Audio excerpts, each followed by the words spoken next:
Hey, Bry Guy here. I'm the lead artist at Massive Damage Games, and I've done a ton of pixel art, and today I'm going to be reacting to Teenage Mutant Ninja Turtles Shredder's Revenge. Let's take a look.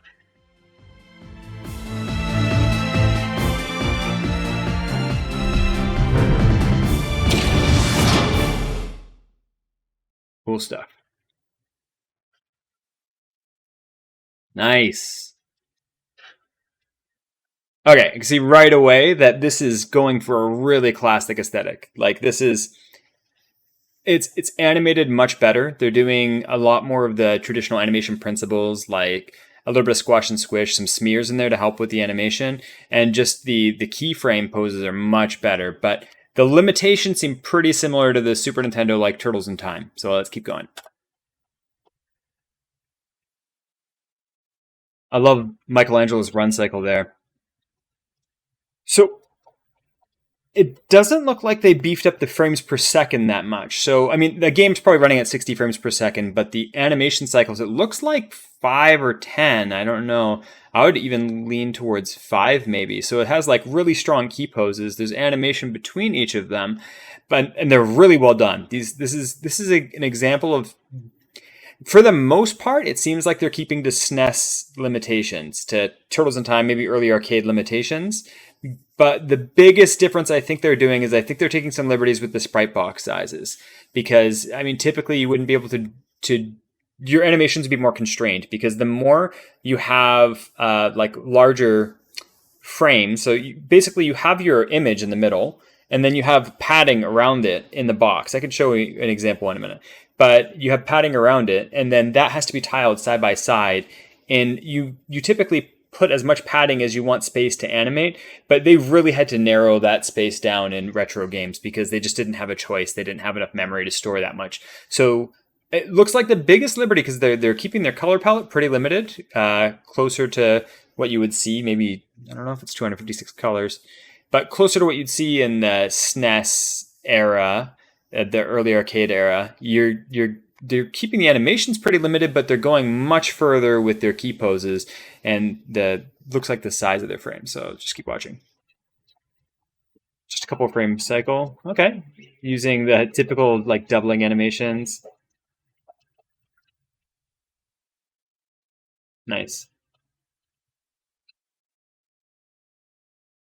I mean, I'm super excited for this. This gives me all of the feels. Look at the squash and squish they have going on, squash and stretch. Oh, Michelangelo over here. Where's that animation? If you look at that keyframe right there, he gets so stretched, just perfect. It feels so good. It's a great way to help push your animations. Um, Same with like the impact. I love the hit back and the hit down animations to cycle, the throw animations. Cool.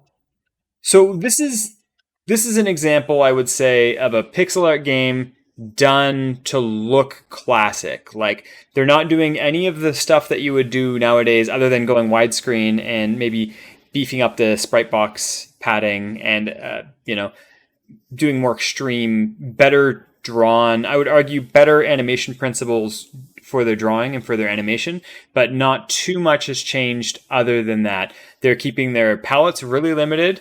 They're keeping their resolution pretty low. I'm guessing they're doing 320 by 160, maybe. That'd be my guess for the base resolution before they integer scale it to 640 by 360 and on from there.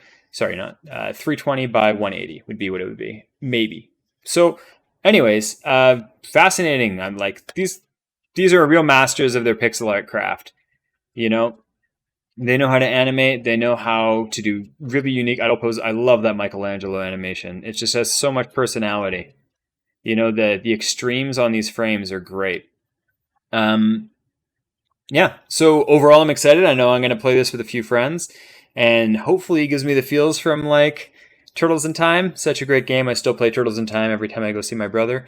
So yeah, I'm excited to play this. This is my first look. Ooh, 1 second before I go, you can see they're using gradient, more like blurred gradient washes on the windows. So that is kind of a modern technique. So they have one modern technique on Windows because that's way more colors, that it increases the colors by quite a bit. But yeah, sorry, that was it. Looking forward to trying this. Have yourselves a good day.